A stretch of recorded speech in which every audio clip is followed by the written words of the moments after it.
YouTube is Saiyan here, coming at you with another deck tech. We're at Magic the Gathering grounds again, and this time in Modern. About a year or 14 months ago, there was a huge hype around this deck, and I've built it recently. Well, not that recently, it was last summer when I had it ready, but never really got a chance to review it, to be fair. And this is free win red, basically. So the whole idea is that you run this mono red deck in Modern. Did I mention Modern? Well, I am now. Um, Basically, you get out an ensnaring bridge, you get out a blood moon, you get out a chalice of the void, all these prison type cards onto the field with some acceleration coming from your red rituals and Simeon Spirit Guide and all that thing. So you're trying to basically um, just really quickly accelerate out a lock on your opponent. And a lot of the games you can just steal by dropping a Blood Moon.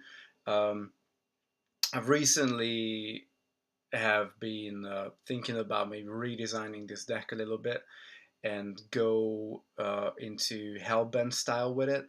Um, and I'm gonna get to that at the end of this video. For now, I'm just gonna talk you through the deck, and yeah, I hope you like it. So let's get right into it. Oh yeah, I apologize about my voice. I had an issue with my throat for like the last week or so. I'm only just now sort of regaining my voice properly. So there you go. All right, so let's get into it. Yep. Okay, so we start out with we start out with sorceries. I run 3 Fateless Lootings. It's obviously one of the draw engines for the deck. You get to draw 2, you get to discard 2, but as you're gonna see, you will have a lot of like redundant cards in your hand if you play with this deck. So having a couple of Fateless Looting, especially with its flashback ability, you basically have a lot of opportunity to get rid of the cards that you don't need and dig for cards that you want to have. Um, I run 1 copy of Lightning Bolt. Um, it can be very useful. Obviously, I don't really have to describe the flexibility of having a lightning bolt in the deck, and I'd rather have 1 than not have any. So you got a lightning bolt here. It's an unlimited print as well if you're interested. Then I run 2 magma jets. Main reason being the scry ability. You get to scry 2 if you play this card. Otherwise I wouldn't run it, but being able to scry, go deep 2 into your deck and see what you're going to get to can be very useful. I run 2 Anger of the Gods, but the more I think about it, the more I would replace these 2 for 2 Sweltering Suns, purely because of the cycling ability of that card. You don't always need Anger. You're not always going to play against creature heavy decks, especially now with Jace being unbanned. There might be a more control decks coming back where Anger doesn't really do a hell of a lot. But Sweltering Suns, at least you can cycle for 3 if you draw into it, so there's that. I run 2 Mishra's Bauble. One of the main reasons for doing that was because I didn't fork out money for 3 copies of Magus of the Moon. I now have 2 copies. I've opened one in my Iconic Masters box, but I didn't put it in. I kind of like to have these 2 bubbles in here. It can give you a good starting 7 and just be able to maybe peek what you're gonna draw, or peek. I normally use it to peek into what my opponent's drawing to get a better idea of what I'm playing against, and then try and sort of adjust my play style according to that. So, but the main reason being is because I haven't got, well, I didn't put in 3 Magus of the Moons at that time. Then we get into the free win cards, 4 copies of Blood Moon. It's basically the main engine of the deck, I suppose. If you get your Magus of the Moon down, or more importantly, you get your Blood Moons down in like turn, it's possible to put them down on turn 1, but certainly you would want to have 1 down in turn 2. If you don't, then you might start to get into trouble because your opponent might be able to already build a a reasonable board presence, and then it will be a little bit more difficult maybe to climb back from. Then we got 4 ensnaring bridges, the good old Stronghold edition. I absolutely love the art on this card. Check that out, guys. It's just amazing. I love how Gerard is actually about to duel the bridge itself. It's just, this really takes me back.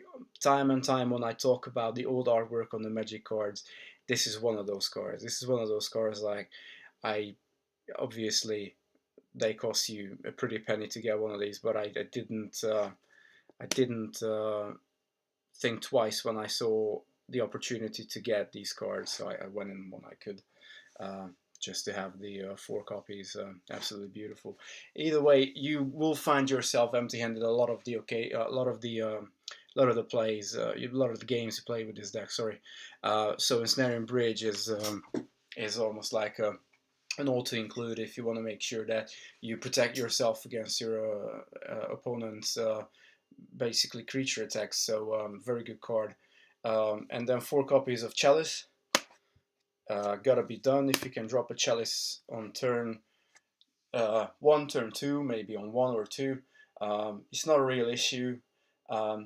Most of the time you would definitely want to play it for 1, because you only really have your that 1 of lightning bolt, and you got those 3 Fateless Lootings. But even if you just fire off your Fateless Looting into your Chalice of the Void and then you flashback it in your next turn, it's still good enough. So the deck is definitely designed to not really run too many 1 drops, 2 drops, so you can always drop your Chalices to be able to get the utmost effectiveness out of them. So this is the prison part of the deck mainly. 4 Chalice, 4 Ensnaring Bridge, and 4 Blood Moons. And then let's get into the win conditions. So we run 2 Koth of the Hammer. It's an absolute all-star, I think, for this deck. If you, for any reason, haven't got an Ensnaring Bridge out, with its +1, you can just make a mountain into a 4/4 and attack every turn if you want to. You can also add additional mana with its -2 ability, and then if you get to ultimate him, you just ping shed loads of damage each turn, and you don't have to have this deck doesn't really run creatures. It runs 4 Simian Spirit Guides, and it runs the 1 of Magus of the Moon. If you bring that Ensnaring Bridge lock up, and then you just ping your opponent every turn with the mountains, once you've emblemed Koth, then there you go. And then we got 4 copies of Chandra, Torch of Defiance, which I think is one of the most sexy cards ever printed. Obviously, now with Jace being unbanned, all the 4 ability Planeswalkers are legal in Modern as well. But Chandra really fits the bill for this deck. The fact that she can +1 to get you an additional card that you can play or ping your opponent, sort of ramp you into maybe a Koth, or ramp you into maybe dropping a Blood Moon after you play her, or anything like that. You got the built-in Flame Slash, so 4 damage to target creature, and then her -7 is just absolutely crazy. Like, whenever you cast a spell, the emblem deals 5 damage to target player or creature. And of course, to be on theme, we got the 2 emblems as well for the Koth and the Chandra. So yeah, that's gotta be done, obviously. And I just really like this card. I mean, I've been thinking about selling this deck, but to be honest with you, there are some really good cards in here, and worst case, I will change it into more of a maybe less prison style deck, but I'll get to that later. So now mana acceleration, we have 4 Simian Spirit Guides with 8 times out of 10. 80% of the time you will be using it to accelerate you with another red mana. It's just basically your accelerator. But you know, worst comes to worst, you can drop it as a 2/2 for a chum block or whatever if you need to just gain another turn or something like that. And then for rituals, we got 3 pyretic rituals and 2 desperate rituals. It really doesn't matter what the combination is. Um, I've seen other decks run 6, maybe to take out a lightning bolt or to take out a fateless looting. I think five's fine. Um, Not really had much trouble drawing into them. Um, but it might be worth experimenting, maybe putting in an additional one and see how the deck fares with that. Um, and then into the lands, I run 2 gemstone caverns, just that surprise element. Um, it can be quite useful. It can help you to drop your blood moon. It can help you to drop your chalice of the void. You know, earlier, first turn, ideally first turn.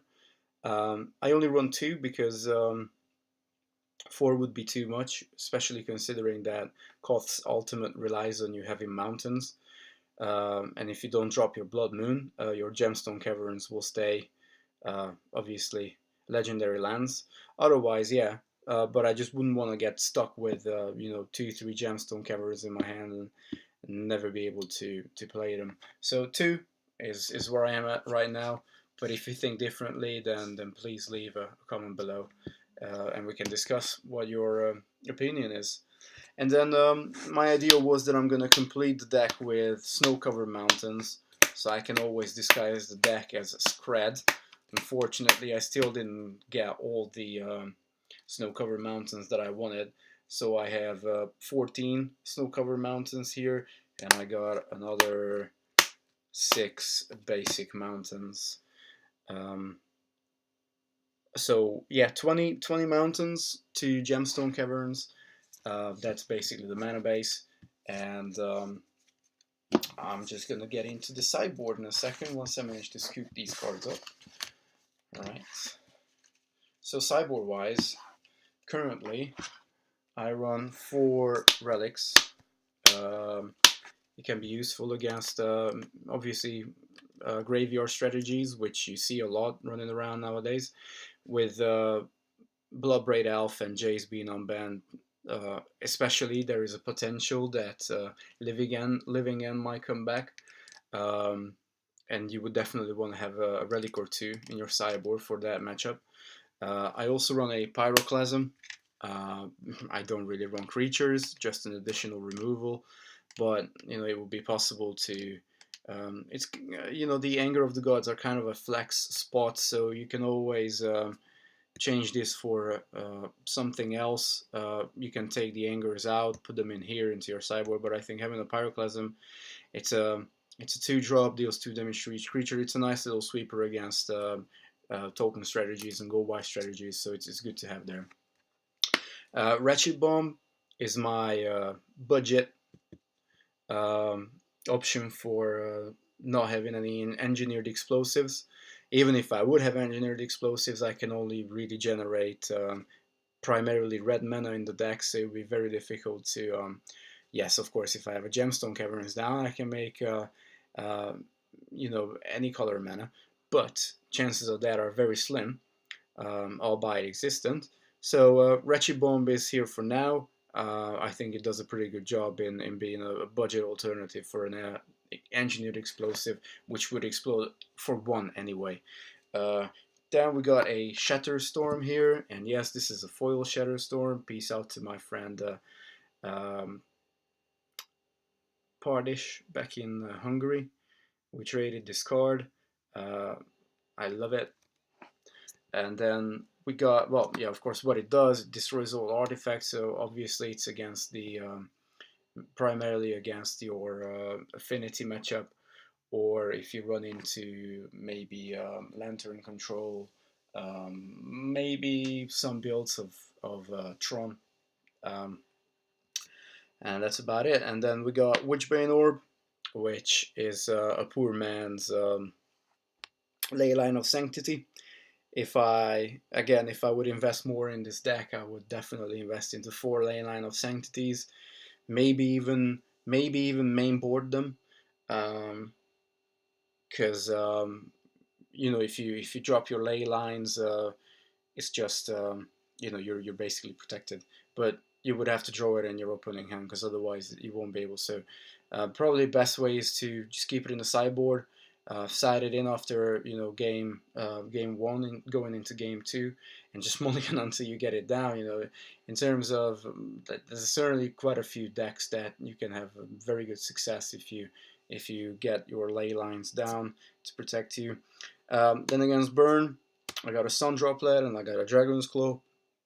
Um, then I run a Surgical Extraction that pairs up nicely with Sorcerer Spyglass, where I get to look into my opponent's hand. It's basically an expensive Pithing Needle, but it gives me the ability of looking into my opponent's hand and then just basically choose a card, and the activated card the chosen card cannot activate the abilities. So it's very good against Jace, for example. Uh, but it's also good against any planeswalker, really. And the fact that it's a 2-drop means that I can accelerate it out. I can look into my opponent's hand, get a very good idea of what they're playing, and maybe shut down one of their worst case shut down a fetch land with it, or shut down a Karn, or shut down a, I know I keep saying Jace all the time. I can shut down a Chandra, right? So can shut down a Nissa.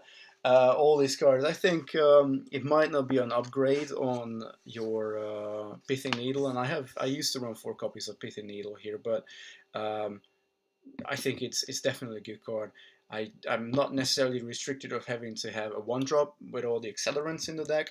So, having the opportunity to look into my opponent's hand and play around that, you definitely, you're not guessing. You will be like 95% sure that the card that you choose, they are playing. Okay? If you for any reason go wrong, then they might have sideboarded it out or whatever, but it gives you a very good percentage rate of actually getting a card down that they certainly won't be able to use once you Sorcerer Spyglass them. Um, so as I promised at the beginning of the video, um, I'm gonna talk a little bit about maybe not upgrades, but changes to the deck that I was thinking recently of putting into place. And one of the reasons for that are that in my casual play group, I can't play I can't play this deck. I simply can't, because um, it just completely ruins the game for everybody else. Playing with a prison deck is more for the tournaments, is more for your your GPs and places like that, not necessarily to alienate your friends from ever playing with you. I've used it once against a good friend of mine, and when I dropped a turn 1 Chalice on 1, shut down all his Serum Visions, shut down all his all his hand destruction cards, and all that, all those goodies that you can play for 1 mana. And I very quickly realized that this isn't the deck that you just want to take to the kitchen table. It's an amazing deck. I love it very much, and this is why I want to change it a little bit. Um, maybe even downgrade it slightly, just so I can play with the cards. Because currently I don't really go into even FNMs or anything like that, but I want to play the deck. So what I was thinking of doing was maybe keep the Chandras in, uh, potentially keep the Koths in, or drop the Koths and get in a couple of Hazarets. Uh, drop the 4 Blood Moons and drop the Magus of the Moon, and get in the Avaricious Dragons, which draws you 2 cards, and then you discard your hand at the end of your turn. So maybe a little bit more draws going into the deck. I would still keep the Ensnaring Bridges, but not necessarily play them. Depending on how the matchup goes, you could either like drop one of your big hitters, drop your Azaret, or drop an avaricious dragon and then flying with him. Um, and then you just discard your ensnaring bridges anyway in the turn. And if something goes horribly wrong, with the avaricious dragon, you draw basically an additional card each turn, so you get a very high chance of redrawing your ensnaring bridge anyway, if for any reason you need to drop it. And then that's where Chandra can come in, or Koth can come in if you decide to keep Koth in the deck, um, and just basically finish it off. But the main idea is to get the blood moons out, um, maybe get the chalices out, and just keep the ensnaring bridges. Put in a few dragons. I've always been a huge fan of dragon cards, so um, you can put in a few storm breaths potentially. Although now white is very much going out of fashion, unless you're gonna see blue-white controls coming up with Jace. But yeah, we'll have to wait and see how the metagame is going to shape. I think it's going to take at least a month or two to see where Bloodbraid Elf and Jace the Might Sculptor will end up in Modern. But yeah, I'm looking forward to see how the metagame shapes up. So anyway, digressing here. My idea with this deck is really just to tone it down a little bit so I can play around the kitchen table and make it a little bit more dragon themed, seeing as it's basically mono red. And capitalizing a little bit more on the mana acceleration, and be able to just play with my friends. So I hope you enjoyed this video, and if you do, then don't forget to like it. You can also subscribe if you like the channel. There's other content here as well, not just Magic. I talk about old school versus system, Marvel mainly. I talk about the new 2PCG versus system. I talk about Dragon Ball CCG, the old one made by Bandai before the new one started out, which is also a very cool game. And I talk about all sorts of random stuff. There's a little bit of Miracle Battle card that's down here somewhere as well. So yeah, if you like it, then stay tuned, guys. But for now, peace out. Saiyan signing out.